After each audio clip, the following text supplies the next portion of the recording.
উন্নত চিকিৎসার জন্য বৃহস্পতিবার মধ্যরাতের পর অথবা শুক্রবার ভোরে লন্ডনে নেওয়া হবে বিএনপি চেয়ারপারসন বেগম খালেদা জিয়াকে। সবকিছু ঠিক থাকলে কাতার সরকারের দেয়া এয়ার অ্যাম্বুলেন্সে তাকে লন্ডনে নেওয়া হবে। এরই মধ্যে সব ধরনের প্রস্তুতি সম্পন্ন করা হয়েছে বলে জানিয়েছেন তার ব্যক্তিগত চিকিৎসক ডাক্তার AZM জাহিদ হোসেন। বৃহস্পতিবার দুপুরে এভারকেয়ার হাসপাতালের বাইরে খালেদা জিয়ার চিকিৎসা সর্বশেষ পরিস্থিতি সাংবাদিকদের জানান জাহিদ হোসেন। এ সময় তিনি বলেন, বিশেষজ্ঞ চিকিৎসকদের পরামর্শ অনুসারে খালেদা জিয়াকে লন্ডনে নেওয়ার সিদ্ধান্ত নেওয়া হয়েছে। বিএনপির মিডিয়া সেল জানিয়েছে, এয়ার অ্যাম্বুলেন্সে খালেদা জিয়ার সঙ্গে যাবেন ১৪ জন। তার সঙ্গে থাকবেন তার পরিবারের সদস্যরা, চিকিৎসক দল, নিরাপত্তা কর্মী ও গৃহপরিচারিকা।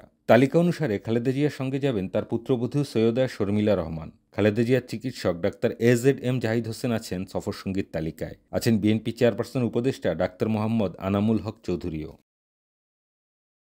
গত ১২ দিন ধরে বিএনপি চেয়ারপারসন খালেদা জিয়া রাজধানীর এভারকেয়ার হাসপাতালে চিকিৎসাধীন। তার শারীরিক অবস্থা অপরিবর্তিত রয়েছে বলে জানা গেছে।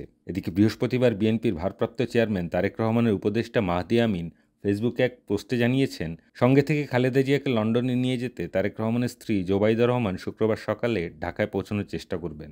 তবে তিনি পৌঁছানোর আগেই ফ্লাইটের ব্যবস্থা করা গেলে কিংবা তার আশা না হলে বিএনপি চেয়ারপারসনকে নিয়ে লন্ডনের উদ্দেশ্যে রওনা দেবেন তার ছোট ছেলের স্ত্রী শর্মিলা রহমান, কয়েকজন চিকিৎসক ও তার ব্যক্তিগত সহকারী। এর আগে উন্নত চিকিৎসার জন্য গত জানুয়ারি মাসে লন্ডনে গিয়েছিলেন খালেদা জিয়া। সেখানে প্রথমে হাসপাতালে, পরে ছেলে তারেক রহমানের বাসায় থেকে তিনি চিকিৎসা নেন। প্রায় ৪ মাস পর গত ৬ মে তিনি দেশে ফেরেন।